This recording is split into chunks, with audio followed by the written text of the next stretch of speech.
ওম নমঃ শিবায়। হর হর মহাদেব।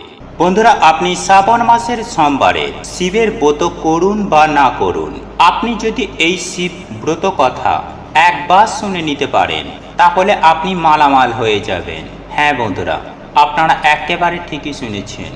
এর ফলে আপনার সকল মনস্কামনা পূরণ হবে ও আর্থিক উন্নতি হবে অবধারিত। এক কথায় বলতে গেলে আপনি দেবাদিদেব মহাদেবের আশীর্বাদে আপনি অখণ্ড সৌভাগ্যের অধিকারী হবেন। হ্যাঁ বন্ধুরা, এই পবিত্র শ্রাবণ মাসে যদি আপনি ভগবান শিবের পুজো আরাধনা করার মনস্থির করে থাকেন তাহলে এই সোমবারের শিব ব্রত কথাটি অতি অবশ্যই শ্রবণ করুন, নচেত এই ব্রত আপনার অসম্পূর্ণ থেকে যাবে। তাই বন্ধুরা, আপনারা যদি এই শ্রাবণ মাসের সোমবারে ব্রত করেন তাহলে তো অতি অবশ্যই শুনবেন। এই শ্রাবণ সোমবারে ব্রত কথার মাধ্যমে আপনি পরিষ্কার করে জানতে সক্ষম হবেন আপনার জীবনে থাকা সমস্ত প্রকার দুঃখ কষ্ট দারিদ্রতা যেমন ঘুচে যাবে, ঠিক তেমনই আপনি যদি মহাসংকট বা মহাবিপদে থাকেন সেখান থেকেও আপনারা সুনিশ্চিতভাবে রেহাই পাবেন। সেই সঙ্গে বন্ধুরা, এই শ্রাবণ সোমবারের এই ব্রত কথার মাধ্যমে আপনি পরিষ্কার করে জানতে সক্ষম হবেন যে এই শ্রাবণ মাসের সোমবার দিন দেবাদিদেব মহাদেবের পুজো আরাধনা করলে বা এই ব্রত মাহাত্ম্য কথাটি শ্রবণ করলে কি হয়। বন্ধুরা, তাই এই পবিত্র শ্রাবণ মাস চলাকালীন অন্ততপক্ষে একবার হলেও এই ব্রত কথাটি শ্রবণ করুন। সেই সঙ্গে একটি বিষয় আপনাদের মাথায় রাখতে হবে যে আপনারা যখন এই ব্রত মাহাত্ম্য কথাটি শ্রবণ করবেন তখন সম্পূর্ণ এই ব্রত মাহাত্ম্য কথা শ্রবণ না করে কখনোই ছেড়ে দেবেন না। আর আপনারা যদি এই সম্পূর্ণ ব্রত মাহাত্ম্য কথাটি শ্রবণ না করে ছেড়ে দেন তাহলে দেবাদেব মহাদেব যেমন রুষ্ট হবেন, ঠিক তেমনই আপনার জীবনে শুভ কিছু ফলের জায়গায় নিজের বিপদকে নিজেই ডেকে আনবেন। তাই আপনারা যদি আপনাদের মনস্কামনা পূরণ করতে চান, যদি চান দেবাদিদেব মহাদেবের আশীর্বাদের হাত আপনাদের মাথার উপরে থাকুক, তাহলে এই ব্রত কথাটি একটিবার হলেও শ্রবণ করুন। চলুন এইবার মূল আলোচনায় প্রবেশ করা যাক। তবে মূল আলোচনায় প্রবেশ করার আগে ওম নমঃ শিবায় লিখে কমেন্ট অবশ্যই করুন। বন্ধুরা, পুরাকালে অমরপুর নামে একটি নগরে এক ধনী ব্যবসায়ী বসবাস করতেন। দূর দূরান্তে তার নাম, যশ, ব্যবসা ছড়িয়ে পড়েছিল। ঐশ্বর্য, যশ, মান, সম্মান সমস্ত কিছু থাকার সত্ত্বেও সেই ব্যবসায়ীটি ছিল অত্যন্ত দুঃখী একজন মানুষ, কারণ তিনি ছিলেন নিঃসন্তান। দিন রাত তিনি একটি বিষয়ে চিন্তা করতেন যে তার এই বিপুল ধন সম্পদ ঐশ্বর্য তার মৃত্যুর পর কে দেখভাল করবে। তাই সন্তান লাভের আশায় তিনি সমস্ত কিছুই করতে রাজি ছিলেন। তিনি একদিন জানতে পারলেন যে শ্রাবণ মাসের সোমবার দিন যদি নিষ্ঠা ও ভক্তি সহকারে যদি দেবাদিদেব মহাদেবের আরাধনা করা হয় তাহলে দেবাদিদেব মহাদেব ভোলানাথ শিব ভক্তের সকল মনোকামনা পূরণ করেন। তাই যথাবিধি মেনে তিনি শ্রাবণ মাসের সোমবার দিন ভগবান শিবের অত্যন্ত নিষ্ঠা ও ভক্তি সহকারে পুজো আরাধনা করলেন। একবার নয়, এই পবিত্র শ্রাবণ মাসের প্রত্যেকটি সোমবার দিন তিনি দেবাদিদেব মহাদেবের পুজো আরাধনায় নিজেকে নিয়োজিত করলেন। ব্যবসায়ীটির নিষ্ঠা ও ভক্তি দেখে শিব, জয়া পার্বতী ভগবান শিবজিকে বললেন, হে প্রাণনাথ, এই ব্যবসায়ী আপনার একজন সত্যিকারের ভক্ত। শ্রাবণ মাসের প্রত্যেকটি সোমবার দিন সে যথাবিধি মেনে আপনার পুজো আরাধনা করছে। তাই এই ব্যবসায়ীর মনোকামনা আপনার অবশ্যই পূরণ করা প্রয়োজন। তখন ভগবান শিব দেবী পার্বতীর কথা শুনে প্রথমে সামান্য হাসলেন, তারপর বললেন, হে পার্বতী, এই সংসারে সমস্ত ব্যক্তিকেই তার নিজের কর্ম অনুসারে ফল প্রদান করা হয়ে থাকে। মানুষ যেমন কর্ম করবে তেমনি তারা ফল পাবে। ভগবান শিবের এই কথা শোনার পরেও মাতা পার্বতী অত্যন্ত আগ্রহের সাথে বললেন, আপনাকে কিন্তু আপনার এই ভক্তের মনোকামনা অতি অবশ্যই পূরণ করতে হবে, কারণ আপনার এই ভক্ত অন্য 5 জনের থেকে অনেকটাই আলাদা। শ্রাবণ মাসের প্রত্যেকটা সোমবার দিন সে যথাবিধি মেনে আপনার পুজো করছে। আপনার পুজো সম্পূর্ণ করার পরেই সে ভোজন গ্রহণ করছে। এই ব্যক্তির সন্তান প্রাপ্তির মনোকামনা অবশ্যই পূরণ করতে হবে। দেবী পার্বতীর এত আগ্রহ ও অনুরোধ দেখে ভগবান শিবজি না করতে পারলেন না।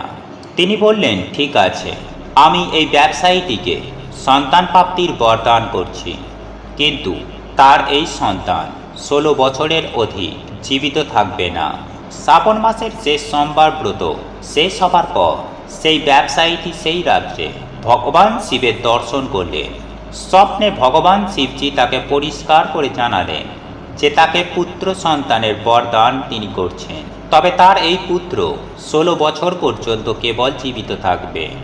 ভগবান শিবের কাছে এই বরদান পেয়ে ব্যবসায়ী খুশি তো হলেন, পুত্র যেহেতু অল্প আয়ু নিয়ে জন্মগ্রহণ করবে তার জন্য চিন্তিত হলেন। বেশ কয়েক মাস পর তার একটি ফুটফুটে সুন্দর পুত্র সন্তান জন্ম হলো। ব্যবসায়ীটির ঘর খুশিতে ভরে গেল। যথেষ্ট ধুমধামের সঙ্গে এর জন্য উৎসবের আয়োজন করা হলো, কিন্তু ব্যবসায়ীটি খুব একটা খুশি ছিলেন না, কারণ তার এই পুত্র যে অল্প আয়ু নিয়ে জন্মগ্রহণ করেছে সে কথা তিনি এতদিন পর্যন্ত রহস্যই রেখেছিলেন। আর সেই ঘটনা চক্রে সেই পুত্র সন্তানের নামকরণ করা হলো অমর নামে। ছোটবেলা থেকেই তাকে দান ধ্যান, জপ তপ এবং পুজো আরাধনা শেখানো হলো। আর ব্যবসায়ীটি প্রত্যেক বছর শ্রাবণ মাসের সোমবারে ব্রত অত্যন্ত নিষ্ঠার সঙ্গে 16 সোমবার ব্রত রাখতে শুরু করলেন। এরপর ব্যবসায়ীটির ছেলে অমরের বয়স যখন 12 বছর হলো, তখন ব্যবসায়ীটি তাকে শিক্ষা প্রদানের উদ্দেশ্যে তার মামার সঙ্গে গুরুগৃহে পাঠালেন এবং যাবার সময় বলে দিলেন যে যে স্থানে শিব মন্দির দেখতে পাবে সেখানে ভগবান শিবের পুজো আরাধনা করবেন এবং ওই স্থানে দিন দুঃখী মানুষ এবং ব্রাহ্মণকে ভোজন করাবে। এইভাবে মামা ও ভাগ্নে বারাণসীতে যাবার পথে একটি নগরে প্রবেশ করল। যেই দিন প্রবেশ করল সেই দিন সেই নগরে রাজার মেয়ের বিয়ে। তবে যে রাজার ছেলে মেয়েকে বিয়ে করতে এসেছে সেই রাজার ছেলের এক চোখ ছিল অন্ধ, আর এই বিষয়টি সে গোপন রেখেছিল। পথের মধ্যে সেই ব্যবসায়ীটি সুন্দর ছেলেটিকে দেখতে পেয়ে সেই রাজার এক কুবুদ্ধি জাগ্রত হল। সে মনে করল সে ওই অন্ধ ছেলের পরিবর্তে সে এই ব্যবসায়ীটির ছেলেটিকে নিজের ছেলে হিসাবে পরিচয় দেবে। তারপর বিবাহ শেষ হয়ে গেলে সেই ব্যবসায়ীটির ছেলেটিকে তাড়িয়ে দিয়ে সেই রাজ্যের রাজার মেয়েটিকে নিজের রাজ্যে নিয়ে যাবে। প্রাণের ভয়ে ব্যবসায়ীটির ছেলেটি মুখে কিছু না বললেও বিবাহের পর রাজকুমারীর শাড়ির আঁচলে সুযোগ বুঝে লিখে দিয়ে যায় যে তোমার সঙ্গে তো আমার বিবাহ হলো, কিন্তু বিয়ের পর যে রাজকুমারের সঙ্গে তোমাকে নিয়ে যাওয়া হবে সেই রাজকুমারের আসলে এক চোখ অন্ধ। আমি তো বারাণসীতে শিক্ষা গ্রহণ করতে যাচ্ছি। বিবাহ সম্পূর্ণ হওয়ার পর পরের দিন সেই ব্যবসায়ী পুত্রকে তাড়িয়ে দেওয়া হয়, কিন্তু রাজকুমারী যেহেতু আসল সত্য জেনে ফেলেছে সে রাজার অন্ধ পুত্রের সঙ্গে যেতে রাজি হয় না, বরং ব্যবসায়ী পুত্র অমরকে নিজের স্বামী মনে করে তার জন্য প্রতীক্ষা করতে থাকে। অন্যদিকে অমর ও তার মামা শেষ পর্যন্ত বারাণসীতে উপস্থিত হয়। সেখানে 4 বছর ধরে অমর শিক্ষা গ্রহণ করে এবং যখন তার 16 বছর পূর্ণ হয় সেই দিনই ভগবান শিবের স্বপ্নাদেশ সত্য হয়, অর্থাৎ অমরের মৃত্যু হয়। ছেলের মৃত্যুর সংবাদ পেয়ে সেই ব্যবসায়ী এবং তার স্ত্রী অন্ন গ্রহণ পরিত্যাগ করে। এই ঘটনায় শিব জয়া পার্বতী অত্যন্ত শিবের প্রতি ক্রুদ্ধ হয়। তিনি ভগবান শিবের উদ্দেশ্যে বলেন, যে ব্যক্তি সারা জীবন ধরে নিষ্ঠা ও ভক্তি সহকারে আপনার পুজো আরাধনা করল, যার পুত্র একই রকমভাবে পুজো করে আসছে, তার প্রতি আপনি এইরূপ বিরূপ হলেন কিভাবে? ভগবান শিবজি বললেন, এ তো বিধির বিধান, যা হবার তা হবেই। এই কথায় পার্বতীজি আরও ক্রুদ্ধ হলেন। তিনি বললেন, তাহলে ভক্তির কি কোনো অর্থ নেই? এরপর থেকে তো কোনো ব্যক্তি ভক্তির প্রতি বিশ্বাস রাখবে না। ভগবান শিবজি দেবী পার্বতীর এইরূপ আগ্রহ দেখে শেষ পর্যন্ত সেই ব্যবসায়ী পুত্র অমরকে জীবিত করলেন। ব্যবসায়ী পুত্র অমরের শিক্ষা সমাপ্ত হবার পর যখন নিজের বাড়ি ফিরতে শুরু করলেন, সেই সময় পথের মধ্যে সেই প্রতীক্ষারত রাজকুমারী এবং রাজার বিপুল ধন সম্পদ নিয়ে নিজের নগরে প্রবেশ করলেন। ভগবান শিবজি সেই ব্যবসায়ীটির আবার স্বপ্নে দেখা দিলেন এবং দেখা দিয়ে বললেন, তোমার ভক্তি ও নিষ্ঠায় আমি প্রসন্ন হয়েছি, তাই বিধাতার বিধির লিখন শেষ পর্যন্ত আমাকে বদলাতে হয়েছে। তোমার মতনই এইরূপ কোনো ব্যক্তি যদি আমার প্রতি পূর্ণ বিশ্বাস রেখে নিষ্ঠা ও ভক্তি সহকারে শ্রাবণ সোমবারের এই ব্রত রাখে, ব্রত সমাপ্তির পর শ্রাবণ সোমবারের এই ব্রত মাহাত্ম্য কথা যদি শ্রবণ করেন, তাহলে নিশ্চিত রূপেই তার মনের যাবতীয় ইচ্ছা সুনিশ্চিতভাবেই পূরণ হবে। তাই শ্রাবণ মাসের প্রত্যেকটি সোমবার ভগবান শিবের ব্রত রাখার চেষ্টা করুন এবং এই ব্রত সমাপ্তির পর এই ব্রত মাহাত্ম্য কথাটি অবশ্যই শ্রবণ করুন। তবে একই সঙ্গে আমি আপনাদেরকে এটাও জানিয়ে রাখি, বন্ধুরা, আপনারা শ্রাবণ মাসের সোমবারের ব্রত পালন করুন বা না করুন, অন্ততপক্ষে এই দিন এক কণা হলেও এই খাবারটি গ্রহণ করুন। আর এই খাবারটি আপনাদেরকে তৈরি করতে হবে, আর তা হল হবিষ্যান্ন। হ্যাঁ বন্ধুরা, এই খাবারটি তৈরি করার জন্য আপনাদেরকে একটি তামা বা পিতলের হাঁড়ি নিতে হবে। আর এই তামা বা পেতলের যদি হাঁড়ি বা কোনো পাত্র আপনাদের না থেকে থাকে, তাহলে আপনারা মাটির পাত্রেও বানাতে পারেন। কিন্তু মাটি বা তামা পেতল ছাড়া স্টিল বা অ্যালুমিনিয়ামের কোনো পাত্রে এই খাবারটি রন্ধন করবেন না, নতুবা বাবার আশীর্বাদের জায়গায় অভিশাপ গ্রহণ করবেন। বন্ধুরা, এই খাবারটি রন্ধন করার জন্য আপনাদেরকে নিতে হবে আতপ চাল, আলু, কাঁচকলা, মুগ ডাল। হ্যাঁ বন্ধুরা, এই চারটি জিনিস আপনাদেরকে সংগ্রহ করতে হবে। তারপর আপনারা এইগুলিকে রন্ধন করবেন। চালের মধ্যেই আপনারা এই মুগ ডাল, আলু ও কাঁচকলা দিয়ে দেবেন, দিয়ে এগুলিকে রন্ধন করবেন। আলু ও কাঁচকলা সেদ্ধ হয়ে গেলে এগুলিকে আলাদাভাবে মেখেও আপনারা খাদ্য হিসাবে গ্রহণ করতে পারেন।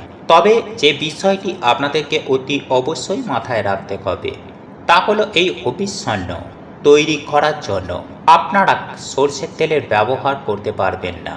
হ্যাঁ বন্ধুরা, আপনারা কোনো রকমের কোনো তেল ব্যবহার করতে পারবেন না। তেলের পরিবর্তে আপনারা ঘিয়ের ব্যবহার করবেন। সেই সঙ্গে এই খাবার রন্ধন করার জন্য কোনো রকমের সামুদ্রিক লবণ বা বিট লবণ আপনারা ব্যবহার করতে পারবেন না। এই সব লবণের পরিবর্তে আপনাদেরকে সৈন্ধব লবণ ব্যবহার করতে হবে। যাই হোক বন্ধুরা, এইবার আমি আপনাদেরকে জানিয়ে রাখি যে এই খাবারটি আপনারা তখনই খাবেন যখন বাবার মাথায় জল ঢালা হয়ে যাবে, এবং এই খাবারটি তৈরি করবেন সন্ধ্যার পরে, অর্থাৎ বাড়িতে সন্ধ্যা আরতি দেওয়ার পর, সন্ধ্যা দেখানোর পর, তারপর এই হবিষ্যান্ন তৈরি করবেন এবং এই খাবারটি খাদ্য হিসাবে গ্রহণ করবেন। তাহলে দেখবেন দেবাদিদেব মহাদেবের আশীর্বাদে ও বাবার কৃপায় আপনারা সারা বছর সুস্থ ও নিরোগ থাকবেন। ঠিক তেমনই আপনার জীবনে তথা আপনার সংসারে হু হু করে অর্থ আসবে দেবাদিদেব মহাদেবের আশীর্বাদে। ওম নমঃ শিবায়। হর হর মহাদেব। প্রভু আপনাদের সকলের মঙ্গল করুক। আপনারা সকলে সুস্থ থাকবেন, ভালো থাকবেন। নমস্কার, ধন্যবাদ।